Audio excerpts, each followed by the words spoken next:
Spider-Man No Way Home just used Nostalgia Trip and cameos to carry the movie. DC's better, simps. This movie entirely relies on fan service to be good, and I already find that annoying.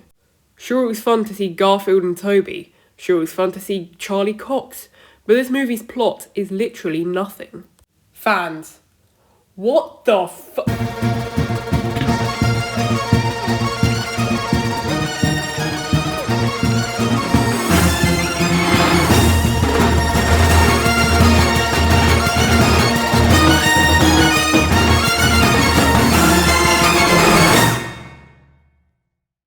Hello there, it's your friendly neighbourhood Dude, and today we will be going over Spider-Man No Way Home. Can you believe it? It's already been 1 year since that film released. I feel incredibly old.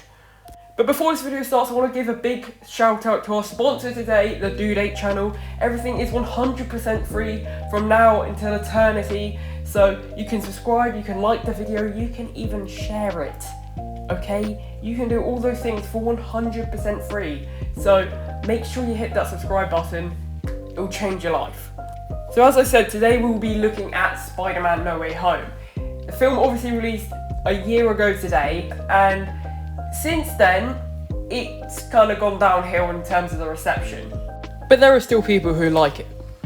Now I do want to state that all of these opinions are my opinions, and if you don't like the film, don't go at me for it, because I've just said what I think about the film.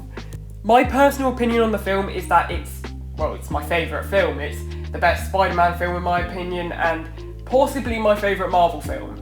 And by possibly, I mean, yes, 100% definitely my favourite Marvel film. However, does it still hold up to this day? So, if we're going to start talking about Spider-Man No Way Home, I think we should take it back all the way to 2019. Yes, before that hell broke out in 2020. So Spider-Man No Way Home is the sequel to Spider-Man Far From Home in 2019, which is the sequel to Spider-Man Homecoming. Let's forget about Homecoming because it's not important today. So Spider-Man Far From Home takes place after Avengers Endgame, where Peter's mentor, Tony Stark, has died after he snapped his fingers. Yeah, Marvel can get weird at sometimes. Now, we could talk about how this film focuses on Peter Parker trying to go on holiday or trying to date MJ, however, we don't care about that. We only care about the post-credit scene where, I guess Peter's identity gets revealed. That's kind of not as important. But J. Jonah Jameson, J.K. Simmons, is introduced to the MCU. Now, I guess somebody's identity being revealed to the public causes a lot of problems, especially when they're wanted for murder, like me. And this is the main problem in Spider-Man No Way Home. Now, a bit of the timeline between these two films. So we first of all got some plot about Kraven the Hunter being the big bad guy, Tom Holland Spider-Man getting hunted by the police, and then I guess Kraven dies, and then all the same No Way Home things happen apart from the multiverse stuff. However, this was most likely scrapped due to Sony wanting to make their own Kraven film with Quicksilver for some reason. So, Spider-Man No Way Home then got some more rumours, multiverse rumours, so maybe some stuff about aliens being the villains, Miles being in the film. The last two got debunked. And then we had Jamie Foxx, Alfred Molina saying they're going to be in the film. Finally, we got some news that maybe Charlie Cox and, more importantly, Tobey and Andrew are going to be in the film. Now, I want to make one thing clear. The reason for my excitement for No Way Home was not because of Tobey and Andrew. It was because of the plot point of Peter's identity getting revealed and his life getting screwed up afterwards. And obviously we finally got the trailer for No Way Home. The internet was broken with Alfred Molina saying, "Hello, Peter." Then we got some not so great posters. We finally got another trailer, and then the film released. I was at a loss for words. I couldn't believe after all the build-up, it had come to that. We were finally sitting in the cinema watching the film, and it was incredible to me. I might have slight bias due to the fact that I am mostly a Spider-Man fan, and that's kind of why I see, that being the best Marvel film, but I really think it is. It brought back nostalgia, which isn't really the main plot of the film, and I don't really like to focus on it that much when I'm talking about how good the film is, but it also focuses on Peter Parker's life, which, is quite important. Now, this film obviously follows Peter Parker having to deal with his identity getting revealed and being wanted for murder. And he gets the help from Doctor Strange because magic. So after he messes up the spell, because he wants all his friends and family to remember him, which leads Tobey and Andrew villains to come in and just, pop in, have a nice little chat with Tom, maybe have some tea and crumpets or something, I don't know. We also then eventually get Tobey Maguire and Andrew Garfield, and I remember as soon as they were in the film, I was just like, Brazil screwed up, because if you don't know, the Brazilian second trailer showed air hitting Lizard in the face, and yeah, it was, they really screwed up that one. Now obviously, the most important part of this film is the sacrifice Tom Holland's Peter Parker has to make at the end of the film, where everybody forgets who Peter Parker is in order to close the multiverse, only for it to inevitably be broken again in the future.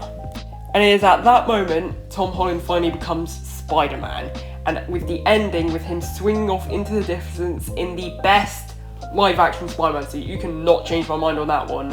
I was the only one in my cinema which actually clapped, cheered when that suit came on. Now a few months ago they did also release the extended version of No Way Home, which had a couple more deleted scenes, and some people say it was worse, some people say it was better. I'm kind of a bit mixed on it. Like, I think the original version was better purely for the experience. However, the extended version was better because it gave, a bit more structure to the film. But if I'm going to be brutally honest, the handshake between Peter and Ned at the very end made me cry. I'm going to be like, you see them in Homecoming doing that handshake once, and then you see it for the last time in No Way Home.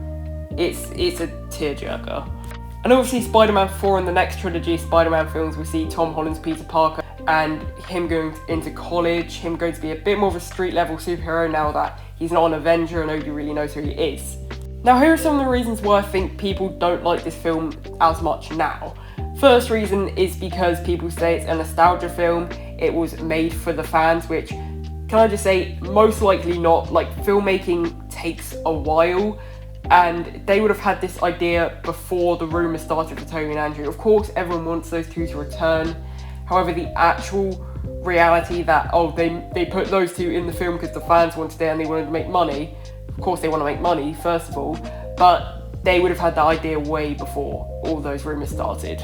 The next reason is because nobody likes Phase 4. They can't admit when a film in Phase 4 is actually good. Of course, when Spider-Man No Way Home came out, everyone was just like, yay! But then we got a couple more films in this year, like Doctor Strange and Thor, which weren't as well received, and people started to take it, at Spider-Man at any Phase 4 film, even if it was good. But I think one of the most important reasons, and this also applies to Phase 4, is the fact that nobody can really imagine anything being better than Endgame or Infinity War.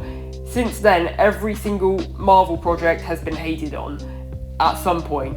You wait a year for No Way Home, you wait a year for Endgame, or a few years for Endgame, and the experience you build along there is honestly really fun, and it just doesn't deliver the same thing when you can just watch that film day in, day out.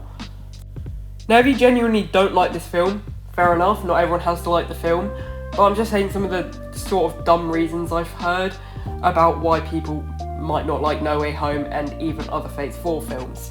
But at the end of the day, we can all agree that Spider-Man No Way Home is the ultimate love letter to Marvel fans and Spider-Man fans. But those are just my opinions on the film, and I want to hear yours. Let me know in the comment section below. But that's all from me today. This is Dude8 signing off. Peace out, bye bye.